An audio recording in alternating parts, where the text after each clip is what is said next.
You keep telling yourself you'll start tomorrow.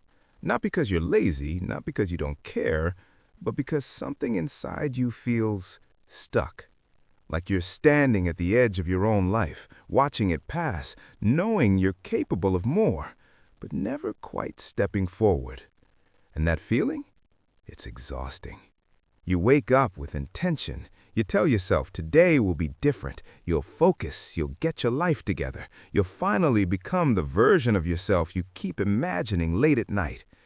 But then something happens. You hesitate. You overthink. You check your phone just for a minute, and suddenly hours are gone. The motivation fades. The energy disappears. And by the end of the day, you're left with that quiet, familiar disappointment. Not loud, not dramatic, just heavy. Like you let yourself down again. And the worst part? You don't even fully understand why. Because deep down, you know what to do. You've watched the videos, you've made the plans, you've promised yourself over and over again that you'd change. So why don't you? Why does it feel like there's a gap between who you are and who you could be, and no matter how hard you try, you can't seem to cross it?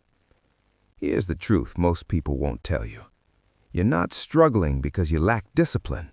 You're struggling because your mind is trying to protect you.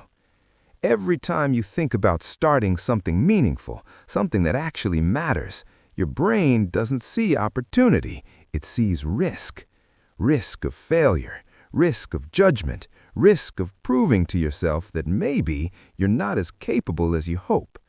So instead, it pulls you back. It distracts you. It convinces you to stay comfortable, to stay safe, to stay exactly where you are. And comfort feels good in the moment. That's why it's so dangerous, because it doesn't feel like self-sabotage. It feels like relief.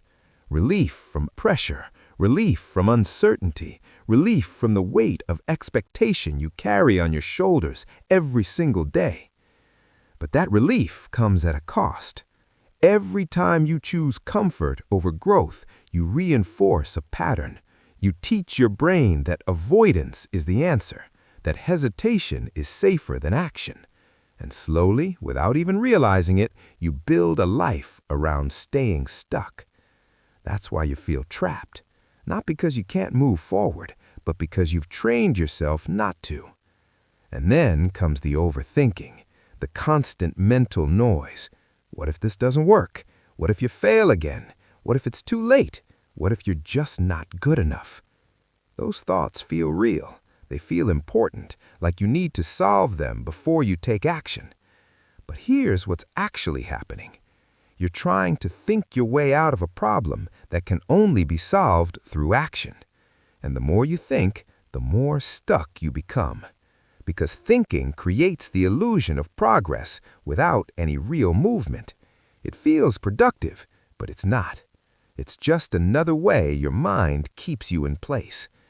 And while you're stuck in your head, time keeps moving.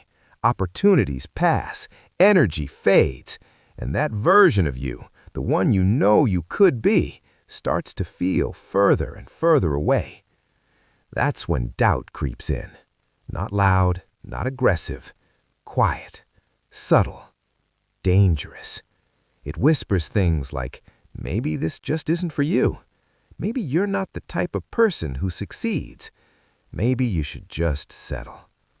And the scariest part? A part of you starts to believe it. Because every day you don't act feels like proof. Proof that you're inconsistent. Proof that you lack discipline. Proof that you'll never change. But that's not the truth. That's just a story you've been repeating. A story built on moments of hesitation, not your actual potential. Because your potential hasn't gone anywhere. It's still there, buried under fear, covered by doubt, silenced by overthinking. But it's there. And every once in a while, you feel it. Late at night, early in the morning, in those quiet moments when you're alone with your thoughts, you feel that pull, that voice inside you that says you're meant for more. And it doesn't go away. No matter how much you ignore it, no matter how long you stay stuck, because it's not just a thought, it's a truth you've been trying to outrun. But here's the thing, you can't ignore it forever. At some point, you have to face it. At some point, you have to decide whether you're going to keep living in this cycle or finally break out of it. And that decision, it doesn't happen all at once. It starts with a shift, a realization, a moment where you stop seeing yourself as someone who's stuck and start seeing yourself as someone who's holding back. Because those are two very different things. Being stuck feels permanent, but holding back, that means you still have control. And control means you can change. Not tomorrow, not someday, now, right here, in this moment. Because the longer you wait, the stronger the pattern becomes and the harder it is to break. But the moment you see it for what it is, the moment you realize that your biggest obstacle isn't your circumstances, but your hesitation, that's when everything starts to shift. That's when you stop waiting for motivation and start understanding something much deeper, something most people never figure out. And once you see it, you won't be able to unsee it. That shift begins when you realize something uncomfortable but freeing. You don't need more motivation. You need less resistance. Because motivation isn't what's missing.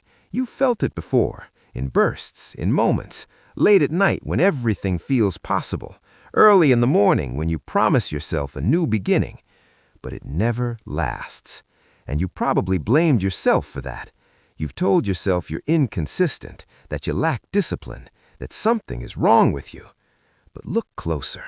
It's not that you don't have motivation. It's that every time it shows up, it collides with something stronger. Your habits, your fears, your patterns. And those patterns were built over time. Every time you avoided something hard, you strengthened them. Every time you chose distraction over focus, you reinforced them.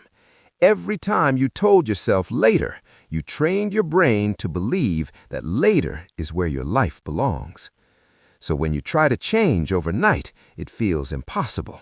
Not because you're weak, but because you're going against something that's been wired into you. And that's why discipline feels so hard.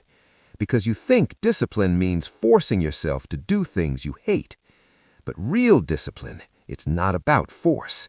It's about identity. It's about becoming the kind of person who does what needs to be done, even when it's uncomfortable, even when it's inconvenient, even when no one is watching. And right now, there's a gap between who you see yourself as and who you need to become. And that gap is where the struggle lives. But the moment that identity shifts, everything changes. Because you stop negotiating with yourself. You stop asking, do you feel like it? And you start saying, this is who you are now. And that doesn't happen through some big dramatic breakthrough. It happens in small, quiet moments. Moments where you do the thing you said you'd do, even when you don't feel like it. Moments where you sit with discomfort instead of escaping it. Moments where you choose progress over perfection. That's how you rebuild trust with yourself. Because right now, if you're honest, that trust is broken. You've made promises to yourself and you didn't keep them. You've set goals and you abandoned them. You've told yourself this time will be different, and it wasn't. So a part of you stopped believing. Not completely, but enough to hold you back. And that's why starting feels so heavy. Because it's not just about the task, it's about proving to yourself that you can actually follow through. That you're not going to quit again, that this isn't just another false start. And that pressure, it can be paralyzing. So instead of risking failure, you don't start at all. You stay in the loop, planning, thinking, waiting. But here's what breaks that cycle. You stop trying to prove everything and start proving something. Something small, something simple, something undeniable. One action. One decision, One moment where you do what you said you'd do, even when you don't feel like it. Not perfectly, not dramatically, just honestly. Because consistency isn't built in intensity, it's built in repetition. And every time you follow through, even in the smallest way, you send a signal to your brain. This is who you are now. At first, it feels unnatural, uncomfortable, like you're pretending. But that's how change begins. Not with confidence, but with action. Confidence comes later, after you've shown yourself again and again that you're capable.